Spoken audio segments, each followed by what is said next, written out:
স্ট্যান্ডিলে সুবিধা হবে।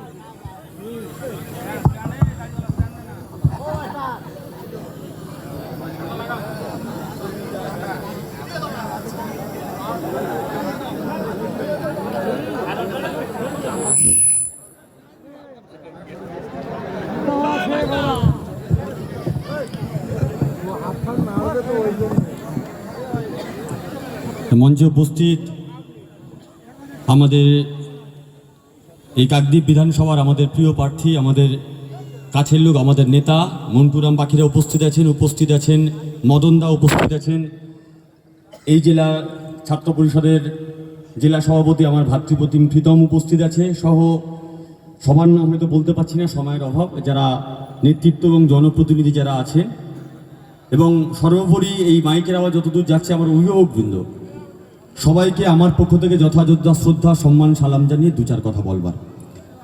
আপনারা দীর্ঘক্ষণ ধরে বসে আছেন, প্রীতম ফোনের পর ফোন করছে। আসলে সকাল 6টার সময় বাড়ি থেকে বের হয়েছি, প্রথমে ভাটপাড়া গেছি, ওখান থেকে ব্যারাকপুর করেছি, করে এখানে এসেছি। এরপরে আরও একটা মিটিং আছে জয়নগরে, করে আমার ওই জন্য আসতে একটু দেরি হয়ে গেছে, তার জন্য আমি ক্ষমা প্রার্থী। এখন সবুরে মেয়া ফলে দেরি করে এসছি, ওই জন্য একটু মেঘটাও হালকা এসছে, একটু ঠান্ডা ঠান্ডা ওয়েদারও হয়েছে। বৃষ্টি হয়েছে এদিকে, রাস্তায় দু এক ফোঁটা পড়েছে বৃষ্টি, দু এক ফোঁটা যখন বৃষ্টি পড়েছে, এই বলে না যে সকালটা যখন সূর্য ওঠে বোঝা যায় যে সারাদিন কেমন চলবে। আজকে নির্বাচনের সময় যেভাবে আমাদের এই সমাবেশে প্রকৃতি আমাদেরকে সুন্দর করে হাওয়া দিয়েছে, তাতে যে প্রমাণ হয়েছে প্রকৃতিও চাইছে না বিজেপি বাংলার মাটিতে আসুক। দু এক ফোঁটা বৃষ্টি যখন হয়েছে, মাঠে যে ঘাস ফুলগুলো একটু নির্দেশ হয়ে গেছিল, তারা আবার নতুন করে দু এক ফোঁটা বৃষ্টি পড়ার পরে আবার সতেজ হয়েছে। আর বাংলার মানুষ বলা শুরু করেছে, ঠান্ডা ঠান্ডা কুলকুল মুছে যাবে পদ্ম ফুল, পশ্চিমবঙ্গের মাটিতে শুধু জোড়া ফুল থাকবে। এই পশ্চিমবঙ্গের মাটিতে এখন আমরা যে নির্বাচনের সময় দাঁড়িয়েছি, যে নির্বাচনের সামনে আমরা দাঁড়িয়ে আছি, আমরা বলছি আর 5টা নির্বাচনের সঙ্গে এই নির্বাচনের পার্থক্য আছে। আর 5টা নির্বাচনের সময় আপনি আপনার এলাকা থেকে যাকে ইচ্ছা তাকে মনোনীত করে রাজ্যে পাঠাতে পারতেন, কিন্তু এই যে নির্বাচনটা হয়েছে, বিশেষ করে গতকালকে রাত্রে একটা লিস্ট বের হয়েছে, জানেন তো? একটা লিস্ট বের হয়েছে, জানেন তো? আন্ডার অ্যাডজুডিকেশন ছিল, একটা লিস্ট বের হয়েছে। এখনো পর্যন্ত নাম বাদ পড়ে আছে। হতে পারে আপনার বাবা, হতে পারে আপনার চাচা, হতে পারে আপনার মা, হতে পারে আপনার মাসি, হতে পারে আপনার বেটি, হতে পারে আপনার ফুফু, হতে পারে আপনার পিসি। এরকম 27,16,393 জনের নাম বাদ পড়ে চলে গেছে। কেন না? শুধুমাত্র বিজেপি, শুধুমাত্র শুভেন্দু অধিকারী দিনের পর দিন বলে গেছে এই পশ্চিমবঙ্গের মাটিতে 1 কোটি রোহিঙ্গা আছে, 1 কোটি মুসলমান বাংলাদেশি আছে, এদেরকে ঘাট ধরে বের করতে হবে। আমরা বললাম, তোমরা নির্বাচন কমিশন, তোমরা ভারতবর্ষের নাগরিক কি না দেখার অধিকার তোমাদের আছে। আচ্ছা, আছে কিনা সেটা পরের প্রশ্ন, কিন্তু এটা সময় নিয়ে করুন, মিনিমাম 1টা বছর সময় নিন। বললো না, নির্বাচনের মধ্যে 3 মাসের মধ্যে গুটিয়ে ফেলতে হবে। আমরা বললাম 3 মাসের মধ্যে গুটিয়ে ফেলছেন, আমাদের কোনো সমস্যা নেই, কিন্তু এই যে অসংখ্য মানুষ যখন প্রথম বলল, নির্বাচন কমিশন বলল যে যাদের 2002 সালে যাদের বাবা মার নাম আছে, যাদের নাম আছে, তাদের কোনো চিন্তা নেই, তাদের কোনো সমস্যা নেই। যাদের নাম থাকবে না তাদের সমস্যা আছে। শুভেন্দু অধিকারী বলল, বিজেপি বলল, সব বাংলাদেশি রোহিঙ্গাদের ঘাট ধরে বের করে দেবো, হিন্দুদের কোনো সমস্যা হবে না। যখন ম্যাপ আনম্যাপ যখন হলো, ওমা, যখন নির্বাচন কমিশন প্রথম লিস্টটা আমাদের সামনে নিয়ে এলো, আমরা দেখলাম 5.5 লাখ, কেউ মতুয়া, কেউ হিন্দু, কেউ আদিবাসী, কেউ মহিলা, তাদের নাম বাদ পড়ে গেল। 5.5 লাখ মানে 5.5 লাখ মানে 2টো বিধানসভা, 2.5টা বিধানসভা।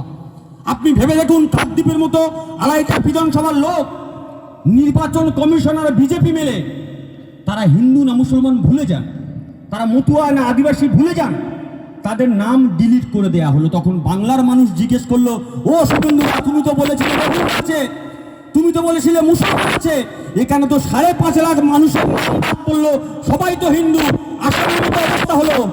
তখন মাথা ঝুলকে বললো, না, কোনো গন্ডগোল একটা হয়েছে। আবার রাত্রেবেলা নির্বাচন কমিশনের সঙ্গে বসে সেটিং করলো, মিটিং করলো, করে বললো, না না না না, এরকম করলে হবে না। নাম বাদ দিতে হবে। 1 কোটি নাম কিভাবে বাদ দেবে তুমি জানো? 1 কোটি নাম বাদ দিতে হবে। রাতারাতি বিয়ের আগে খাতুন ছিল, বিয়ের পরে বিবি হয়েছে। আগে কার নাম ছিল মোহাম্মদ বাকিবিল্লাহ, পরে হয়েছে বাকিবিল্লাহ মোহাম্মদ। বলে তার মানে নিশ্চয়ই কোনো সমস্যা আছে। বেছে বেছে লাখ লাখ মানুষের নাম আন্ডার অ্যাডজুডিকেশন করে দিল। গোটা ভারতবর্ষের মাটিতে আজকে দেখবেন সিপিএম মার্কেটে নেমেছে, কংগ্রেস মার্কেটে নেমেছে, আইএসএফ মার্কেটে নেমেছে। তাদের জিজ্ঞেস করুন তো, সিপিএম এর তো একটা রাজ্যে মুখ্যমন্ত্রী আছে, পিনারাই বিজয়ন, কেরলের মুখ্যমন্ত্রী। কোন কেরলের মুখ্যমন্ত্রী গিয়ে সুপ্রিম কোর্টে সওয়াল করেনি? তামিলনাড়ুর মুখ্যমন্ত্রী গিয়ে সুপ্রিম কোর্টে সওয়াল করেনি? কংগ্রেসের কোনো মুখ্যমন্ত্রী গিয়ে সুপ্রিম কোর্টে সওয়াল করেনি? একমাত্র পশ্চিমবঙ্গের মাটিতে, গোটা ভারতবর্ষের মাটিতে একমাত্র বাংলার বাঘিনী নরেন্দ্র মোদীর চোখে চোখ রেখে সুপ্রিম কোর্টে দাঁড়িয়ে বলেছে, এ বাংলার মাটি থেকে যদি আমার কোনো ভাই, কোনো বাঙালি কারুর নাম যদি তুমি বিজেপি বাদ দিতে দাও, আমরা ছেড়ে কথা বলবো না। অনেকে অনেক কটাক্ষ করেছে, তারপরে আবার পিটিশন করলো। সুপ্রিম কোর্ট বললো এই পিটিশন তো করেছেন, আবার পিটিশন। বললো পিটিশন করলাম এই কারণে যে মানুষগুলোর নাম উঠছে না, যাদের নাম উঠবে না, যাদের নাম ডিলিট হয়ে যাবে, তারা কি হবে? তখন সুপ্রিম কোর্ট রায় দিল, ঠিক আছে, নির্বাচন পর্যন্ত তাদের নাম তোলা হবে। আবার কোর্টে গেল, আবার পিটিশন দাখিল করলো। সুপ্রিম কোর্ট বলল ঠিক আছে, চিন্তা করতে হবে না, নির্বাচনে যারা ভোট দিতে পারবে আর যারা নাও পারবে, যাদের নাম ডিলিট হয়ে গেছে, যদি তাদের কাছে বৈধ নাগরিক থাকে অবশ্যই তারা ভারতীয়, তাদের নাম কাটতে দেব না। আমরা আমাদের দলের পক্ষ থেকে, আমরা তৃণমূল কংগ্রেসের পক্ষ থেকে এই এলাকার সমস্ত গণতন্ত্র প্রেমী মেহনতি মানুষের কাছে, হিন্দু মুসলমান নির্বিশেষে গুরুজনদের কাছে আবেদন করব, কোনো প্ররোচনায় পা দেবেন না, হতাশা কোনোদিন দাস করতে দেবেন না। বাংলার বাঘিনী মমতা ব্যানার্জি এখনো বেঁচে আছেন, বাংলার নেতা অভিষেক ব্যানার্জি এখনো বেঁচে আছে, কারণ নাম আমরা কাটতে দেব না। ওই বিজেপি আরএসএস যতই চক্রান্ত করুক না কেন, কারণ নাম আমরা কাটতে দেব না। নিশ্চিন্তে রাত্রেবেলা ঘুমোতে যেন কোনো সমস্যা নেই। আপনারা আমাকে অনেকেই চেনেন যে আমি কয়েকদিন আগে বামপন্থী রাজনীতির সঙ্গে যুক্ত ছিলাম। আমি লাল ঝান্ডা করতাম, এই যে গলায় এখনো লাল গামছাটা আছে। তাতে অনেক কমরেড বন্ধু রাগ হয়েছে যে ভাই তুমি তো লাল পার্টি ছেড়ে দিয়েছো, এখন লাল গামছা পরো কেন? প্রথম কথা আমি বিনয়ের সঙ্গে বলি, লাল কারুর বাবার সম্পত্তি নয়। আমি এখনো মনে প্রাণে বিশ্বাস করি আমি বামপন্থী। কারণ এই কথাটা বললাম এই কারণে, তোমরা মুখে বামপন্থী রাজনীতির কথা বলো, তোমরা মুখে বামপন্থার কথা বলো, তোমরা গরিব খেটে খাওয়া মেহনতি মানুষের কথা বলো। আচ্ছা বুকে হাত দিয়ে বলুন তো, 34 বছর তো দেখেছেন এই সরকারকে। আমি 2008 সালের পর থেকে রাজনীতি করছি, খুব বেশি দিন রাজনীতি করিনি। এই গোটা সুন্দরবন জুড়ে, গোটা সুন্দরবন চত্বর জুড়ে, এই জুমাইনাস্করের হাট থেকে শুরু করে কাকদ্বীপ, সাগর, গোসাবা, বাসন্তী, উন্নয়নের কি চেহারা ছিল আর আজকের উন্নয়নের কি চেহারা? তুমি বামপন্থার কথা বলে যে গরিব মানুষগুলোর হাত ধরার কথা ছিল, যে এলাকায় যে লোকটা সিপিএম করেন, এলাকায় যে লোকটা আইএসএফ করেন, তাদের সঙ্গে আমাদের কোনো বিরোধ নেই, বিশ্বাস করুন।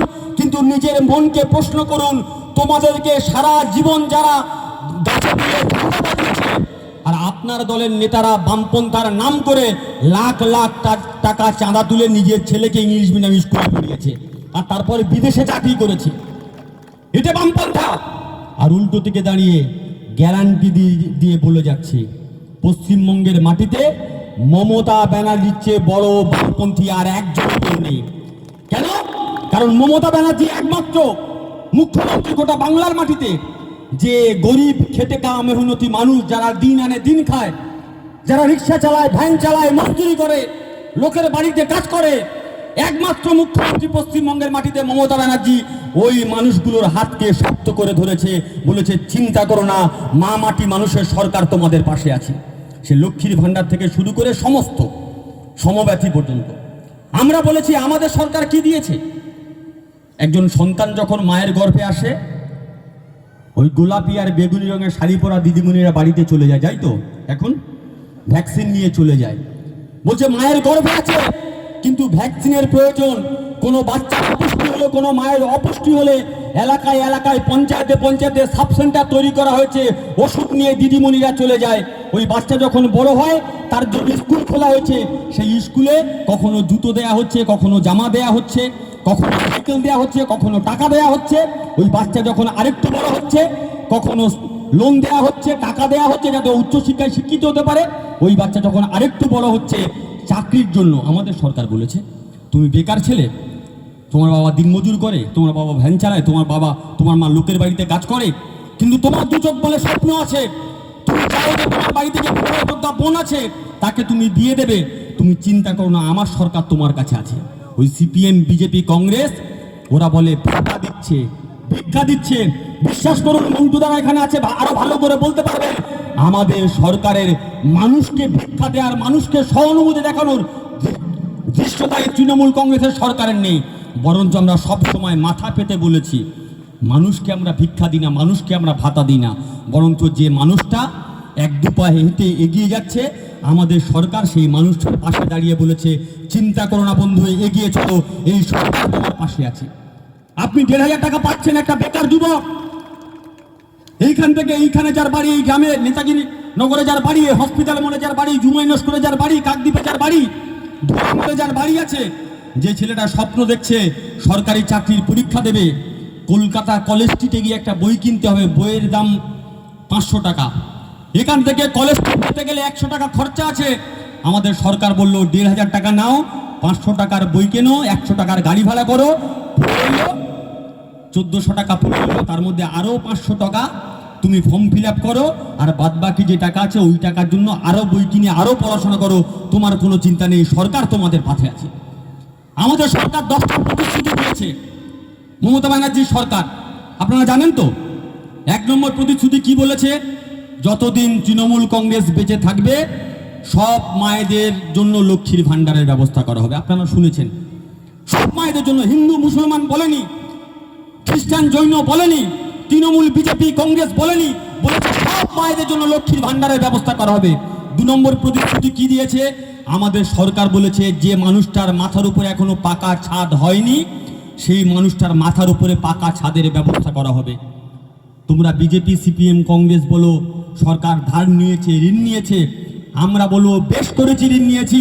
তোমাদের সরকার আমাদের মানুষের ঘরের টাকা আটকে দিয়েছে, আরো যে ঘরগুলো বাকি আছে ওই ঘরগুলো করবার জন্য যদি আরো টাকা ধার করতে হয়, হ্যাঁ আমরা বুক ফুটে বলবো আমার টাকা ধার করব, কিন্তু সমস্ত মানুষের মাথার উপরে ছাদ করব। কোথায় অন্যায় করছি? আমরা বলেছি দুয়ারে স্বাস্থ্য ব্যবস্থা নিয়ে আসবো। খুব কঠিন সময়, এ সময় দাঁড়িয়ে একদিকে দাঁড়িয়ে উন্নয়ন আছে, আর উল্টো দিকে দাঁড়িয়ে বর্গীরা, বহিঃশত্রু আছে, যারা ভারতবর্ষকে প্রতিদিন ভেঙে টুকরো টুকরো করতে চায়। সেই আরএসএস, বিজেপি, সিপিএম মিলে আপনার আমার শান্তিকে কাটতে চাইছে। কংগ্রেসে অনেক বড় বড় কথা বলে, এখানে সিপিএম প্রার্থী দিয়েছে, অনেক বড় বড় কথা বলে।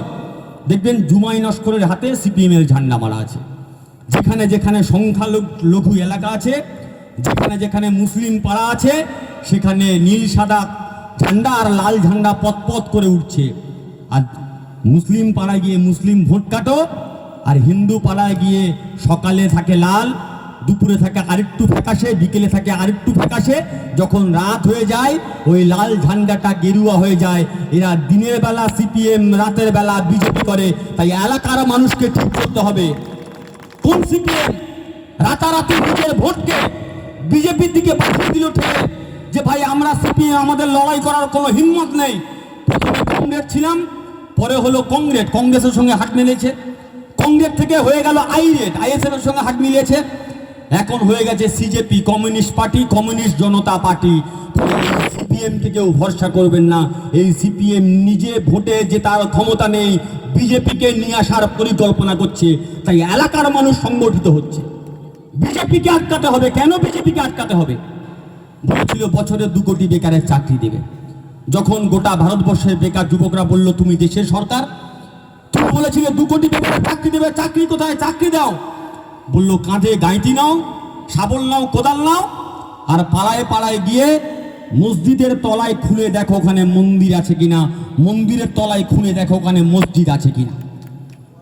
গোটা ভারতবর্ষের মাটিতে যখন বেকার যুবকরা বলল, ভারতবর্ষের জনগণ বলল তুমি তো নরেন্দ্র মোদী সরকার, তুমি বলেছিলে মুঝে পিএম नहीं মুঝে চৌকিদার বানাইয়ে, আমাকে প্রধানমন্ত্রী নয় আমাকে চৌকিদার করো। আমরা কি দেখলাম? চৌকিদার পার্লামেন্টে কোমরে হাত দিয়ে দাঁড়িয়ে আছে, আর চৌকিদারের বগলের তলা দিয়ে আজ ফাগুনি পূর্ণিমা রাতে চল পলায়ে যাই গরিব মানুষের হাজার হাজার কোটি কোটি টাকা নিয়ে নীরব মোদী, ললিত মোদী, মেহুল চস্কি, বিজয় মাল্যরা পালিয়ে গেল, চৌকিদার কোনো কথা বলছে না। তাহলে উনি চৌকিদার? এই কোনো একটা ছেলে, এটা আমার কথা নয়, অন্য একজনের কথা, সে বলছিল যে দাদা রাত্রেবেলা বাড়িতে চোর এসেছিল, হঠাৎ বাড়িতে অনেকগুলো কুকুর ছিল, কুকুররা কেউ ডাকেনি। আমি বললাম কেন ডাকেনি? বললো পরদিন সকালবেলা মাথা চুলকুতে যখন খুঁজে দেখলাম রাত্রেবেলা যখন চোর বাড়িতে চুরি করতে ঢুকেছিল, চুরি করে যাওয়ার সময় কুকুরের জন্য কিছু বিস্কুট আর কিছু মুড়ি দিয়ে গেছিল, সেজন্য কুকুর মুখ বন্ধ করেছে, মুখ খোলেনি। ঠিক তেমনই যদি আপনি দেশের প্রধানমন্ত্রী, আপনি চুপচাপ আছেন মনে আমাদের বুঝে নিতে অসুবিধা হচ্ছে না, আপনি ভাগের ভাগ পেয়ে গেছেন, সেজন্য আপনি চুপচাপ বসে আছেন, কোনো কথা বলছেন না। ওরা ভারতবর্ষকে বলছে হিন্দি হিন্দু হিন্দুস্তান, মুসলিম যাও পাকিস্তান, বিজেপির স্লোগান। আমরা বলছি হিন্দিতে কেন কথা বলবো, আর ভারতবর্ষ কেন শুধুমাত্র হিন্দুতে রাষ্ট্র হবে? বলছে অত কথা জানি না, হিন্দি হিন্দু হিন্দুস্তান, মুসলিম যাও পাকিস্তান। আমরা বিজেপির চোখে চোখে বলতে চাই, এটা সেই ভারতবর্ষ 1947 সালে যখন দেশ ভাগ হয়, যখন পাকিস্তানের জিন্না, প্রধানমন্ত্রী জিন্না যখন এই ভারতবর্ষের তামাম মুসলমানদের দিকে তাকিয়ে, সংখ্যালঘু মানুষের দিকে তাকিয়ে বলেছিল, হে ভারতবর্ষের মুসলমানরা তোমরা পাকিস্তান এসো, তোমাদের জন্য আলাদা দেশ করেছি, তখন আমার বাপ ঠাকুরদা, আপনার বাপ ঠাকুরদা জিন্নার চোখে চোখ রেখে বলেছিল, লাঠি মাই তোর পাকিস্তানকে, এই দেশ আমার, এই দেশের মাটিতে আমার বাপ ঠাকুরদা শুয়ে আছে, এই দেশ ছেড়ে আমরা কোথাও যাব না। আমরা বাই চান্স ইন্ডিয়ান নই, আমরা বাই চয়েস ইন্ডিয়ান। তুমি বিজেপি আর এসে আজকে আমাদের থেকে কাগজ দেখতে আসছো। আমি বলি পশ্চিমবঙ্গে এসো, যারা বলে এক দেশ থাকবে, এক ভাষা থাকবে, এক নেতা থাকবে, এক ভগবান থাকবে, আমরা বলি পশ্চিমবঙ্গে এসো, হাওড়া থেকে ট্রেনে ওঠো। আপনি যখন ট্রেনে উঠছেন, হাওড়া থেকে যে হকার আপনাকে ট্রেনে চা দিতে আসবে, তার সঙ্গে আপনি বাংলায় কথা বলবেন, জিজ্ঞেস করবেন যে ভাই তোমার উপাস্য দেবতা বা দেবীর নাম কি?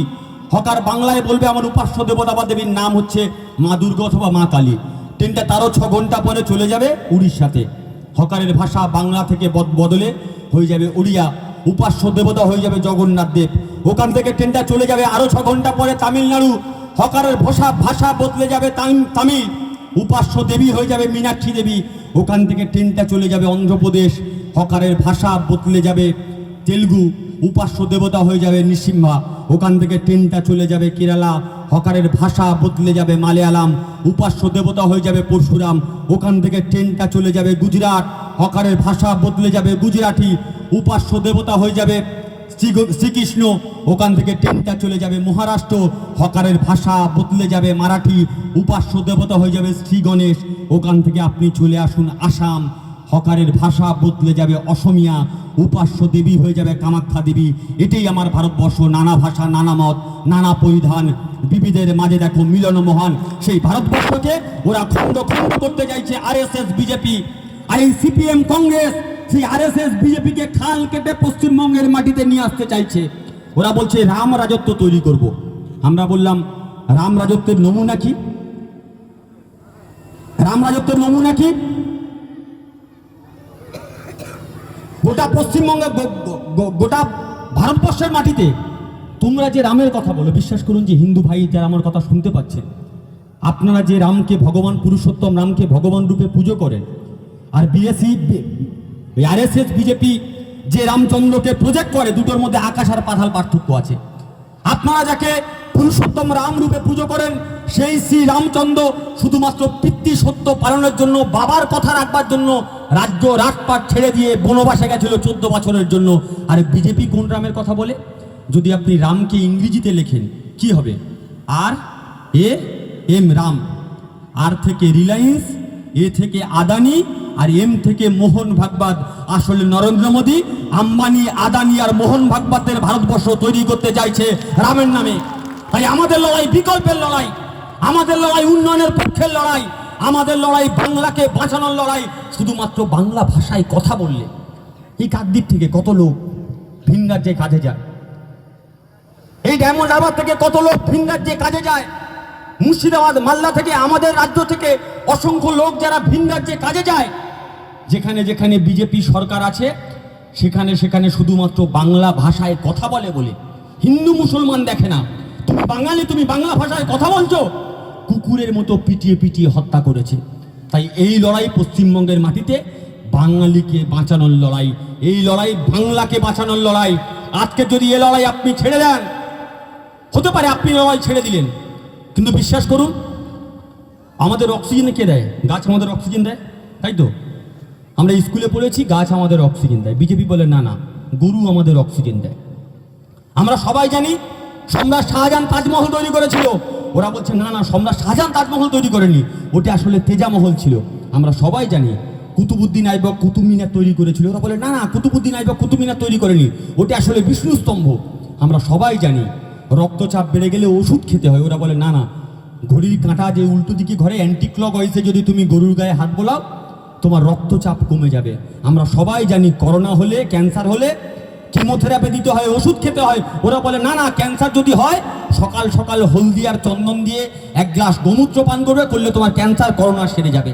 আপনার শুনে হাসি পেতে পারে, এই যে বাচ্চারা যারা খেলছে এখানে, আপনি ভেবে দেখুন আজ থেকে 10 বছর 15 বছর পরে ওই বাচ্চা যখন একটু বড় হবে আর ওই বইয়ের পড়াগুলো যখন জোরে জোরে চিৎকার করে করে পড়বে, গাছ আমাদের অক্সিজেন দেয় না, গরু আমাদের অক্সিজেন দেয়, আপনি বলবেন কি পড়ছিস?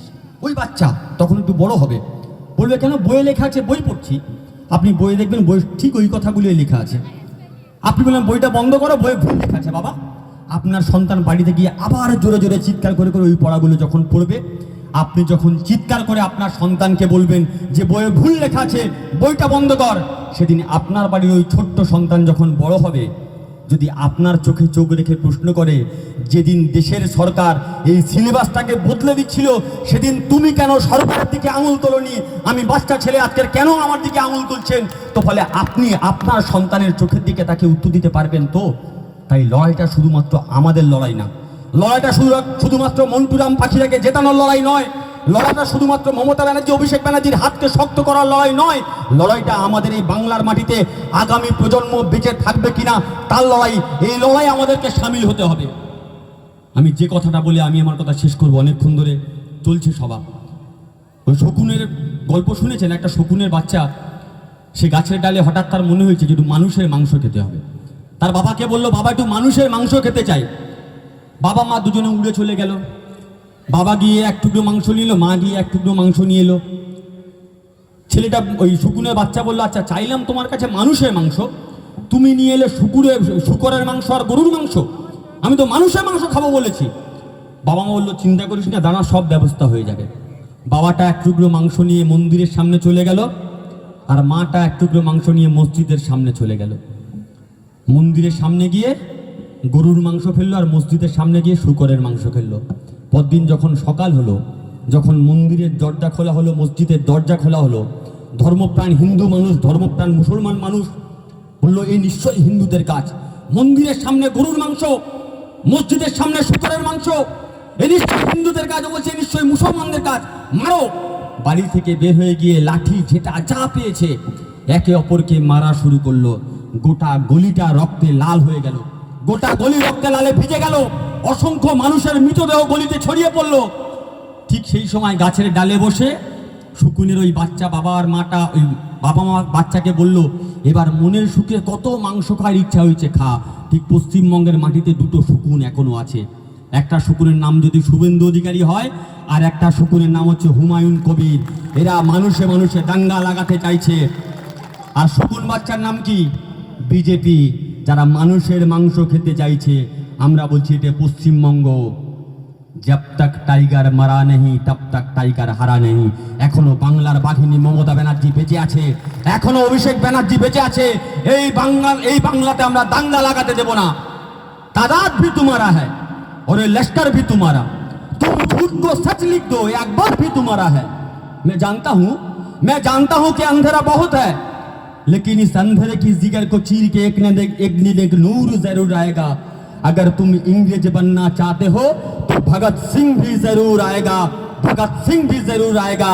बीजेपी आरएसएस এর সরকার যদি ইংরেজদের মতো ব্যবহার করতে চায়, আমাদের উচিত হচ্ছে ভগৎ সিং এর মতো হয়ে ওদের বিপক্ষে লড়াই করা। তাই আসুন, এই লড়াই বাংলাকে বাঁচানোর লড়াই, এ লড়াই ভবিষ্যৎকে বাঁচানোর লড়াই, এ লড়াই উন্নয়নকে অব্যাহত রাখার লড়াই। এই লড়াই আপনারা সবাই কাঁধে কাঁধ মিলিয়ে, বাপ বেটা মায়ে ছেলে, হিন্দু মুসলমান খ্রিস্টান জৈন শিখ সবাই মিলে আসুন বাংলাকে গড়ে তুলে বাংলাকে বাঁচাই। এই বাংলা বাঁচানোর লড়াইয়ে আগামী নির্বাচনে আপনারা সবাই আমাদের সঙ্গে আসবেন, এই আহ্বান জানিয়ে সবাইকে যথাযোগ্য শ্রদ্ধা সম্মান সালাম জানিয়ে আমি আমার কথা শেষ করলাম। জয় বাংলা, জয় হিন্দ। মমতা ব্যানার্জি জিন্দাবাদ, অভিষেক ব্যানার্জি জিন্দাবাদ।